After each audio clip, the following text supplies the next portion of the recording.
y'all, it's Alirien. I don't know if I actually did an intro before, but we are in Boston. We're in our hotel room right now, just the two of us, so that is why we are not masked right now.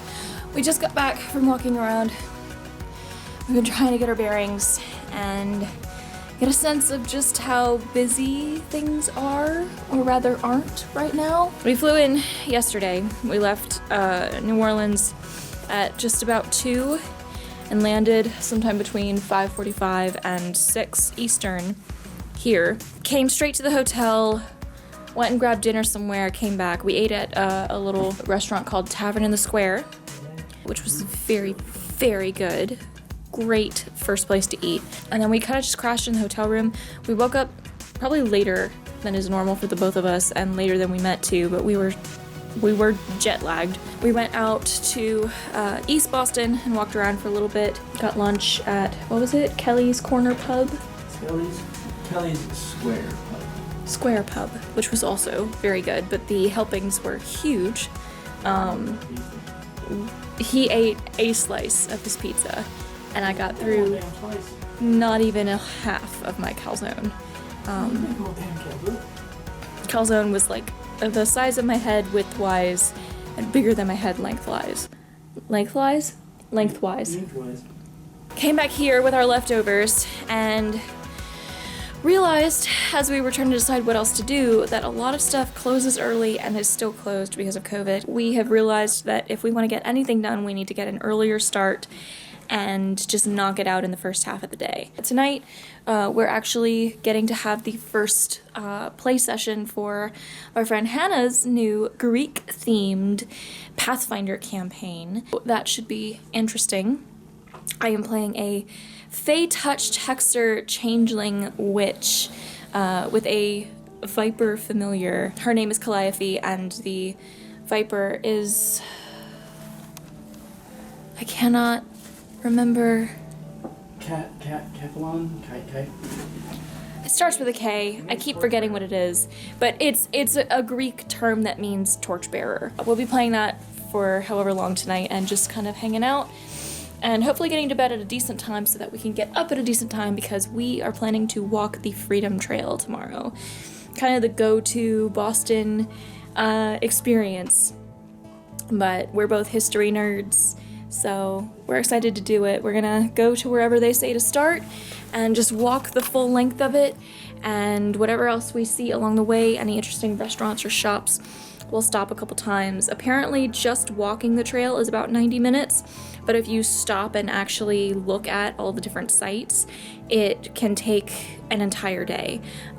So we're hoping that that takes the majority of our day tomorrow. We were gonna go to the USS Constitution, but their museum is closed right now. I believe the Constitution Harbor is around the Freedom Trail, or the Freedom Trail goes past it, so we might still try to go into the harbor if it's open and just see the ship, because it's still cool. That's our plan for tomorrow. And then at some point we will be driving out to Salem. We've been getting around without a car with just walking and subway, but Salem's a little bit away. And at some point we will be going to Lowell. We need to find a place to get saltwater taffy, because that was our friend Jean's request, because she's originally from Boston. And that's kind of the gist of it for now. Plan-wise, we will flesh things out and update you as we can. We didn't show up here with very much of a plan. That is very true. Have a look at our view. It's a view. It's what we see. View of the wall. No, you can see other buildings. On the other side of that wall. I wonder if that church is as old as the square. Possibly. And is that like the mayor's office or the governor's mansion? Or? I think that's the State House. That would also make sense. Usually in town squares, like there's an important government building at the front. There's usually a church to the right. And then other somewhat important buildings. Hi, hello, good morning. We are still in Boston. No.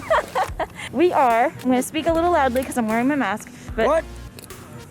We are at the Boston Common. It was about a 15-minute walk from our hotel. And this is typically the start of the Freedom Trail, which is what we are attempting to walk by ourselves today because the normal tour has been suspended until further notice. Who needs a tour guide? Right. So, we are, I think, going to start off with a meal. Probably a good idea. And then we will start actually walking from site to site. The Freedom Trail itself winds from the Boston Common to the Bunker Hill Monument up in Charlestown. So that is the plan. We shall see you in a moment following our brunch at this point, I suppose. Sure. There's no way we could ever break or bruise it.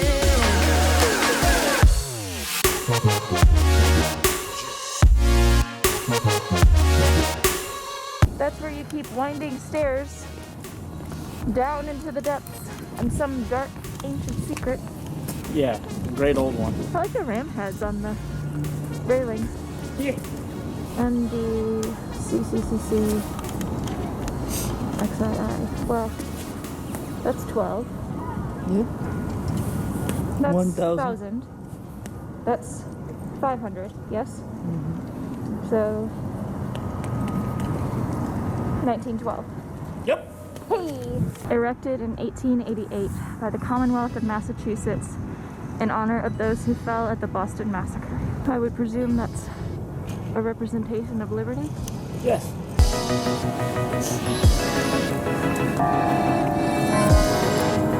Hello? No, I'm not about to feed you. I know that's what you expect, isn't it? People feed you out here, don't they? Yes, they absolutely do. Why do you think it doesn't give a Look at the fat squirrels! He's just waiting. He's like, yes? Yes? You have food? I gotta get to it, buddy.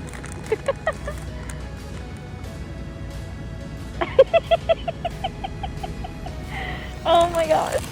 That is too pure. Chow down on that tater tot, bud.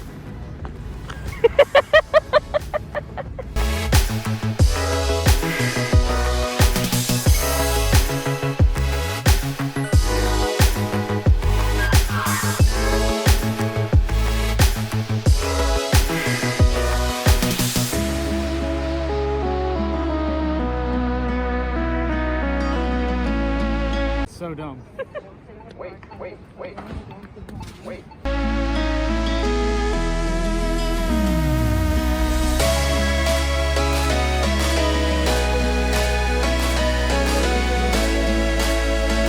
School Street, Boston, site of the oldest public school in the United States, founded in 1635.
morning. It is Sunday, the 10th of January. The Freedom Trail was a lot of fun yesterday. We had a really good time walking around. We found a really nifty vintage book and map shop not too far from the Boston Common. All of the sites were really, really cool.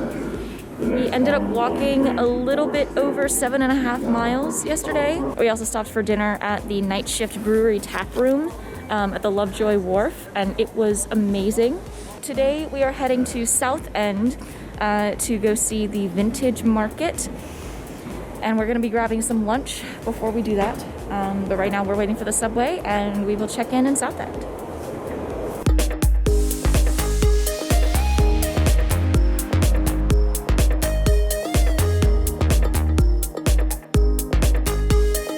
The Vintage Market was wonderful. We found some goodies. We shall pull them out and show you when we get back to the hotel, because we're walking down the street right now. Don't want to risk damaging or dropping anything. But right now we're just kind of walking through the neighborhood, taking in the architecture and everything.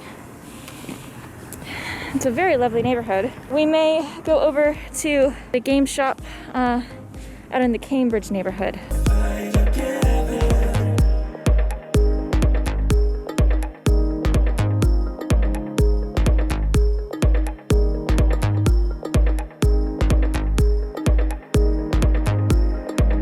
Friends, we are back in our hotel room. It was quite an adventure. We went to, like I said, that Vintage Market early this afternoon after getting lunch. We found, what was it? JJ Foley's Cafe, which was right over in, it was only a couple blocks removed from the market, and that was absolutely delicious. We were the first ones in there, and the guy who served us was great. I never caught his name, unfortunately, but the drinks were excellent. We split the Mac Daddy Burger, which has pan-fried mac and cheese and bacon and barbecue sauce piled on top. And we got it with a side of mashed potatoes, and I devoured about 2/3 of them. But that was a wonderful start to the day. And then we went to the Vintage Market.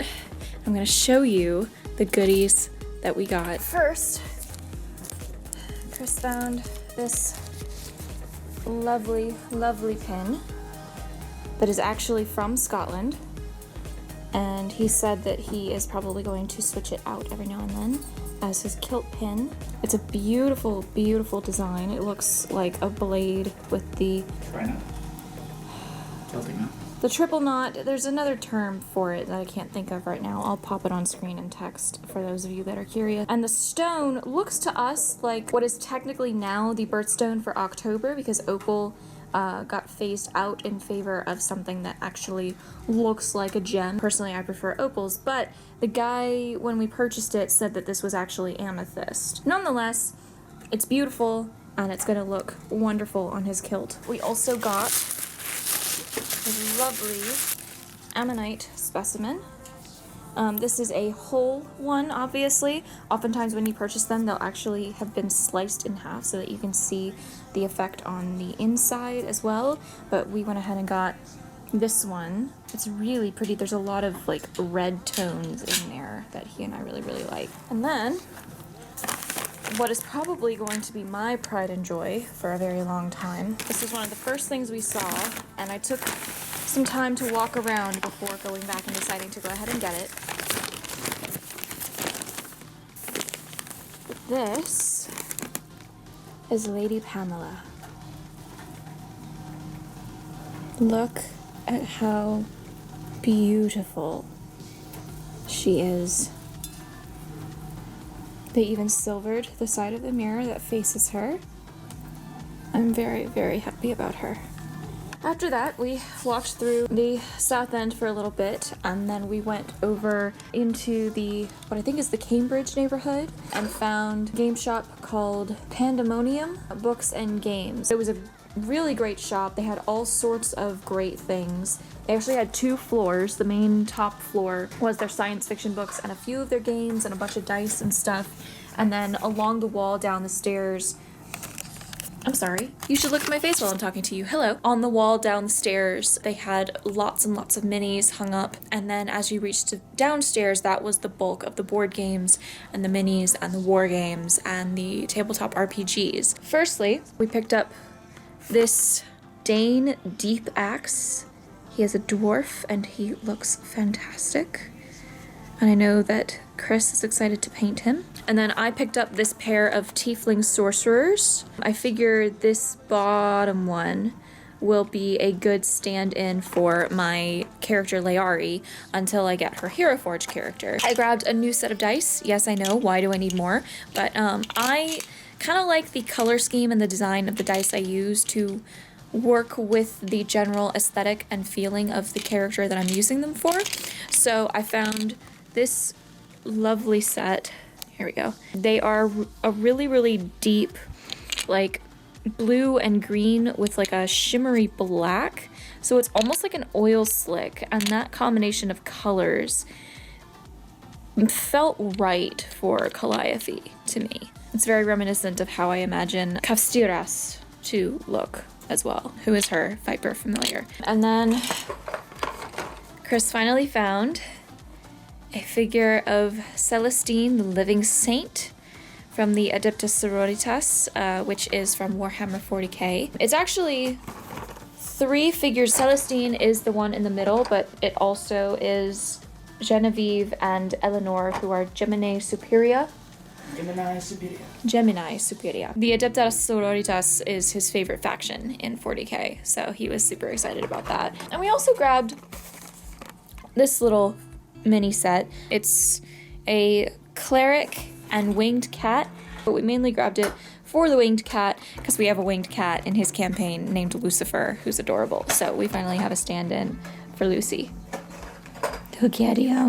And I grabbed a book on a new RPG called Witch Fated Souls. It is a dark modern fantasy role-playing game where you play as a member of the Fated, or a person who has sold their soul to a demon for power. Can you beat your demon at their own game and regain your soul? Which sounded really neat. I also love that it was put out by Angry Hamster Publishing.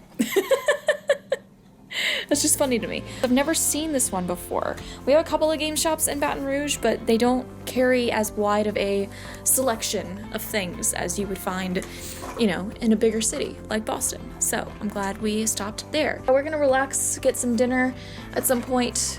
I don't know if we're gonna do much else for tonight, but tomorrow we are renting a car and we are driving out to Salem. And tomorrow is our anniversary, so we're definitely gonna do a lot tomorrow. And I'm excited. You had a good day, baby? Of course. Good. Hello.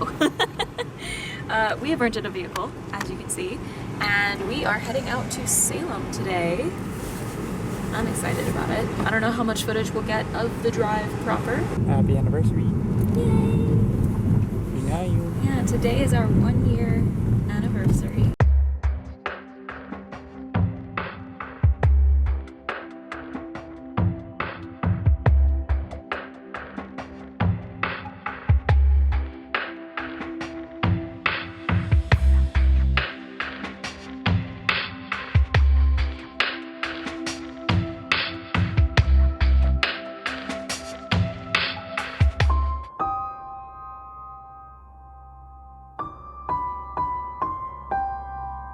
This must be what These are the words.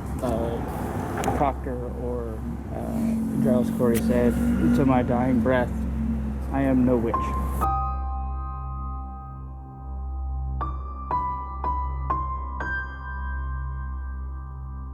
Hi friends, we are back from Salem. We're back in the hotel room. I'm basically in my PJs, but I still have my makeup on for the sake of recording this, so I actually look really presentable for you guys. But I wanted to show you all of the goodies that we got in Salem. Look at our trove. Yes, I just spent 2 minutes arranging all of this. No, I am not ashamed. There are several museums in Salem. I'm sorry, you don't need to stare at all of that while I talk. One is called the Witch Dungeon Museum.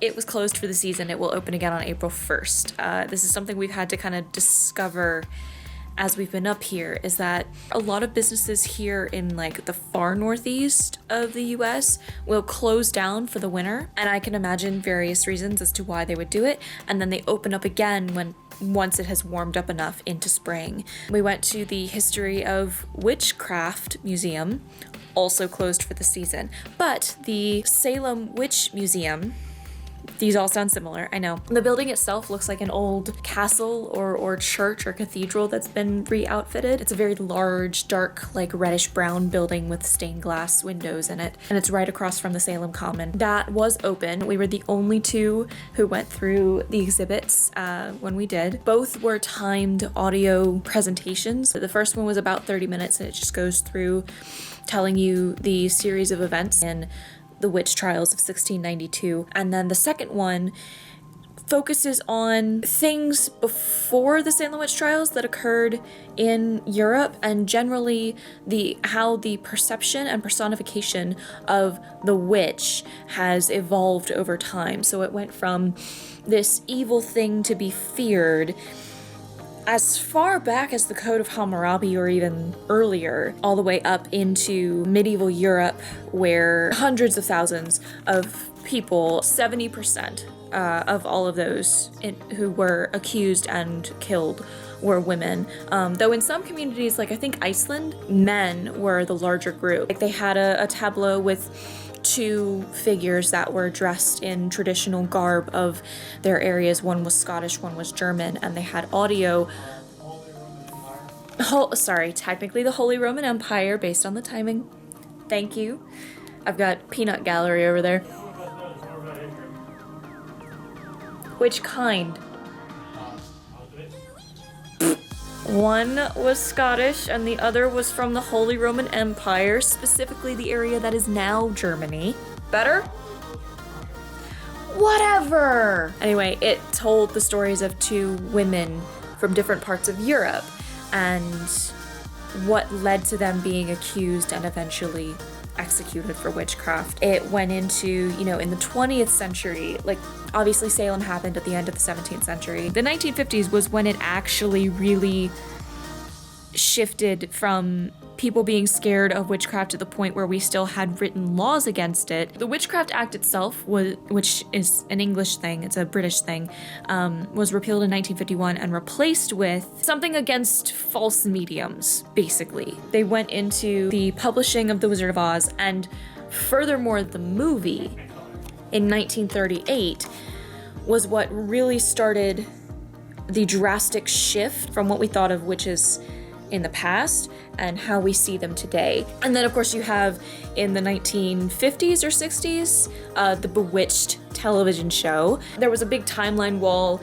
that went through various important things just generally in Western history to help get a better sense of what is happening around the time that certain things with witchcraft history also occur. Where to start? Vamp Fangs was where we went first. We grabbed these two sets of incense. Chris grabbed this one, absolutely, because it says night on it, and I don't blame him. But this is supposed to increase protection, and it smells wonderful. I grabbed Vampire Queen for strength and dignity. We grabbed a couple of fragrances. He got Black Cloak number 4, which was described as being the ultimate man scent, and it is actually very nice. And then I was torn between a few of them, but ultimately I went with number 7 here, called Dragon's Breath. It is an autumny, woodsy, earthy smell with some spicy undertones. The last thing we got at Vamp Fangs is underneath everything else, so I'll get to that in a little bit. We went to Hex afterward. We got a couple of Job Mojo candles. They're yellow and blue, and they've got some herbs set into the top, and the lovely lady checking us out urged us to use these on a Thursday, because Thursday is the day for casting job-related magic. And then I got a pendulum of amethyst, because I've been wanting to try with pendulums. Yes, Chris picked it out for me. He saw and he goes, I like this one for you. And I was like, all right, we're gonna go with it. So yeah, first pendulum, and a really nice bell for my altar, because I've been wanting one for a while.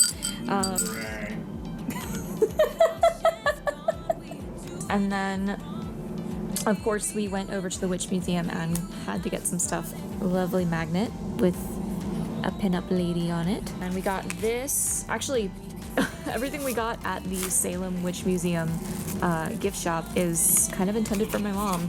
The magnet is also for me because we've got a whole collection of magnets on our fridge, and I like to collect magnets as tokens of places I go. We also grabbed this Celtic knot that represents simplicity through life, free of complications of body and mind, which seemed like something appropriate for my mom. It also looks like a cross, which I know she will appreciate. A really, really sweet, sweet, handmade in Salem little witch doll. She's got bright, bright red hair and very cute, a very, very cute face.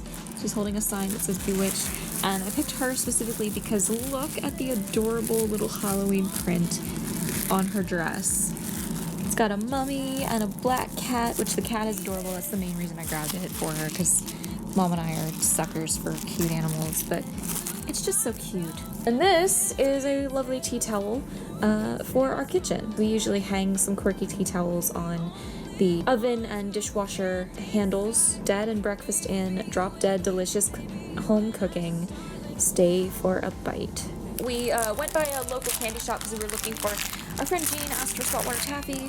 Sadly, they were sold out, and we were informed that it's a little out of season for the taffy, which I think Jean had mentioned and I just kind of forgot. Supposedly Faneuil Hall will have saltwater taffy in at least one of the shops somewhere, so we're still gonna go look for some. But we grabbed these peach stones. They're called peach stones because they look like the peach pits, but they're actually cherry flavored hard candies. Grabbed a bag of vanilla caramels. Ye Old Pepper Company of Salem. And lastly, this was the last thing we got at Fangs, which was the very first place we went by. Not functional at all. It's a little like over skirt. It's basically like a skirt belt thingy. There's these big swivelly lobster clasps on the front. It's this beautiful, beautiful black and red, beautiful brocade, and it's got these gorgeous black tassels and trim all around it that fits beautifully. Chris really liked it when I put it on. So this is going to get utilized somehow for some sort of costume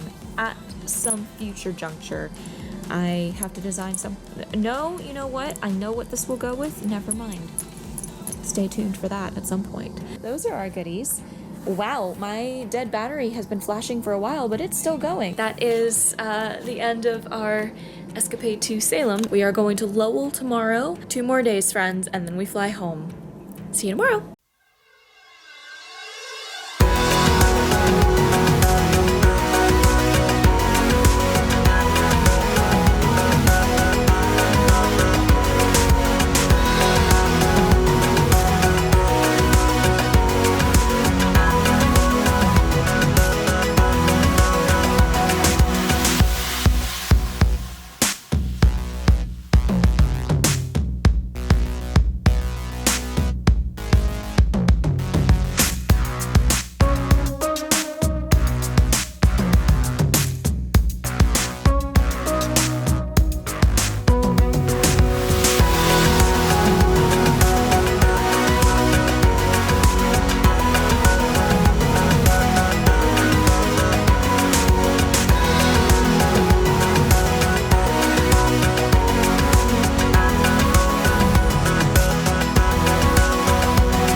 Friends, it is Thursday, the 14th of January.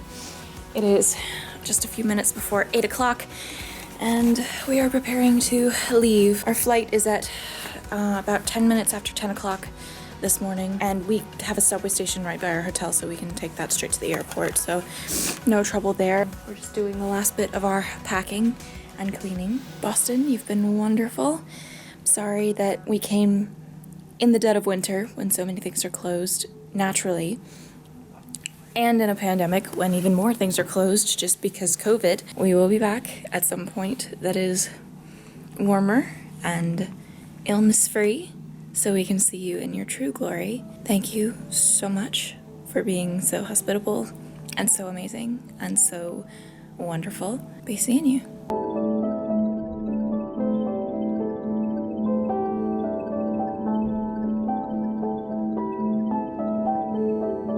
JetBlue welcomes you to New Orleans, where the local time is 12:32 Central Time.